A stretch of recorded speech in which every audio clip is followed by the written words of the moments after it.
Как научиться управлять мячом так, чтобы росла стабильность попаданий? Что делать, чтобы каждый ваш удар попадал точно в цель? И как научиться вращать мяч, чтобы ваш соперник не понимал, что с этим делать? Вспомните, насколько хорошо вы попадаете на стол. Сколько это раз? 1, 2, 100. Удается ли вам попасть мячик туда, куда вы хотите? Или для вас это что-то из мира фантастики?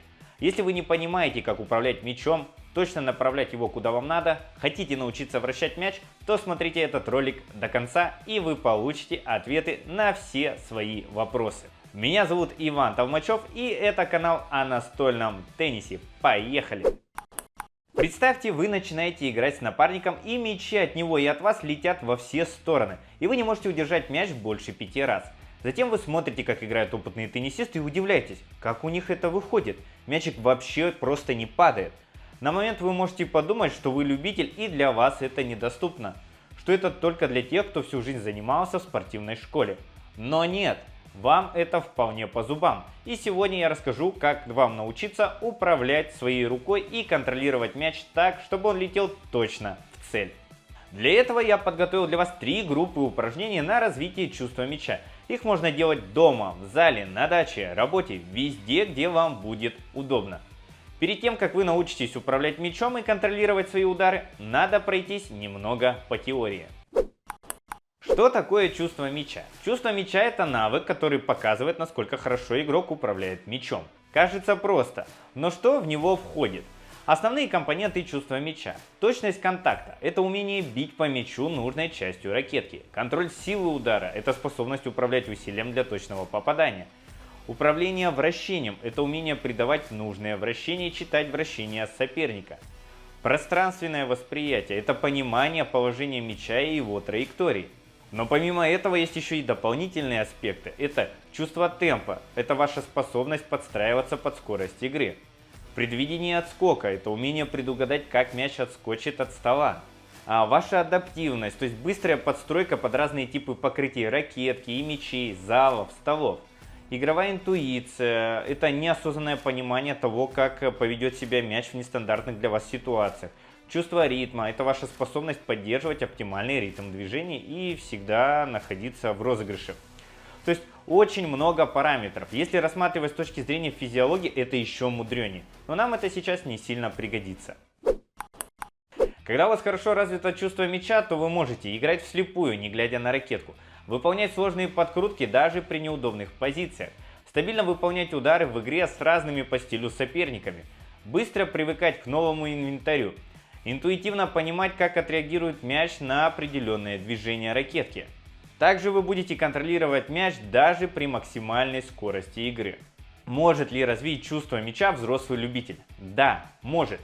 Давайте перейдем к упражнениям. В этом видео мы разберем набивание, игру со стенкой и упражнения на вращение. Вначале мы начинаем с набивания. Для тех, кто думает, что это бесполезное занятие, можете вырубить ролик и больше его не включать. Что такое набивание? Это многократное повторение однотипного удара. С помощью набивания вы учитесь правильно держать ракетку, контролировать свою руку, начинаете чувствовать вес мяча, точку контакта на ракетке. Вы развиваете свой глазомер, мозг запоминает траекторию полета мяча, а разрабатываете тактильные ощущения, начинаете регулировать свою силу удара. И много-много еще всяких плюшек, которые можно прокачивать с помощью, казалось бы, обычных набиваний.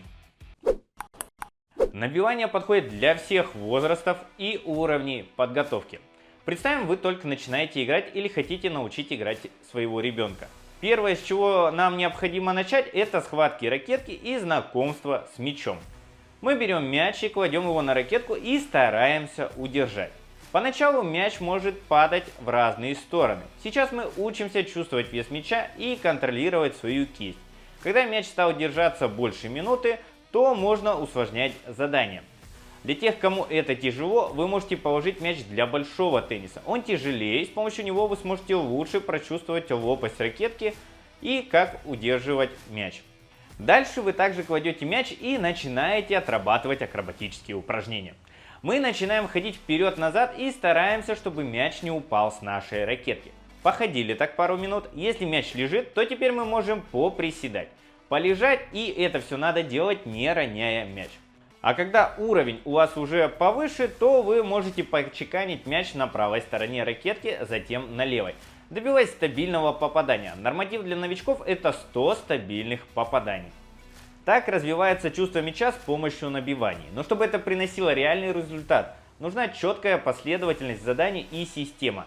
Поэтому я подготовил для вас курс по домашним тренировкам, который поможет вам развить ваше чувство мяча, после чего вырастет ваша стабильность и точность попаданий. Прокачаются ваши подачи, и вы начнете сильнее крутить мяч, поставите технику ударов, освоите технику перемещений и будете летать за столом. Все это вы можете сделать с помощью системы упражнений, которые можно выполнять на тренировке в зале, дома, на работе, на даче, везде, где вам будет удобно. И займут они всего 20 минут вашего времени. Чтобы ознакомиться с курсом, переходите по ссылке в описании. Дальше мы начинаем играть со стенкой. Первый блок упражнений помог нам научиться держать ракетку и немного управлять мячом. Сейчас мы начинаем делать более сложные задания. В чем его фишка? Вы учитесь попадать на летящий в вас мяч. Точно так же, как это происходит в игре за столом. Если в набиваниях мяч летел сверху вниз, то здесь уже вперед-назад по определенной траектории. Мы встаем в нейтральную стойку перед стенкой и начинаем выполнять толчок слева. Стараемся попасть один раз и поймать мяч. Сделаем так 10 раз. Когда стало получаться, мы пробуем сделать 2 раза и снова повторяем, пока не получится 10 раз подряд. И так доводим потихонечку до 10 безошибочных повторений. Дальше мы можем походить в стороны и выполнять эти удары в движении. Такой формат уже более сложный, но очень полезный. Что вы развиваете в этот момент? Первое, вы учитесь регулировать силу удара, чтобы мяч летел с одинаковой силой и летел по определенной высоте. Второе, вы учитесь чувствовать себя в пространстве, где ваша рука, на каком расстоянии вы от стены, что с вашими ногами. Третье, когда вы начинаете двигаться, то начинаете быстро просчитывать траекторию полета мяча и сразу под нее подстраиваться. Игру со стенкой можно усложнять до бесконечности. Все зависит исключительно от вашей фантазии. И третий блок заданий — это упражнение на вращение. В этом блоке мы учимся цеплять мяч. Для чего необходимо вращение? Оно добавляет надежности в ваши атакующие элементы. Оно позволяет освоить такие элементы, как топ-спин, срезка, крученая свеча, подрезка, скрутка, перекрутка. Одним словом, все удары, в которых должно быть вращение. С помощью вращения усиливаются ваши подачи. Основные удары становятся неудобные и добавляется непредсказуемость для вашего соперника. И много всяких интересных бонусов. Чтобы научиться вращать мяч, можно использовать простые упражнения. Мы кладем мяч на ракетку с одного края и стараемся быстрым движением его прокатить так, чтобы он упал и немного покатился назад. Повторите так 20-30 раз. Следующий этап: вы можете сбросить мяч сверху и точно так же сделать резкое движение под мячом. Так вы придадите нижнее вращение. Если вы не видите и не понимаете, закрутили вы мяч или нет, то просто возьмите перманентный маркер и покрасьте мяч пополам. Когда ваш мяч будет пестрить, то значит вы его закрутили. Повторяйте так, пока мяч не начнет стабильно вращаться после каждого вашего удара. Если вы хотите знать больше упражнений для отработки вращений, прокачать свои топ-спины и усилить вращение в подачах, то переходите по ссылке в описании. В этом видеоуроке мы разобрали, что такое чувство мяча и с помощью каких упражнений можно его развивать. Используйте эти задания ежедневно в своих тренировках, и результат не заставит себя ждать.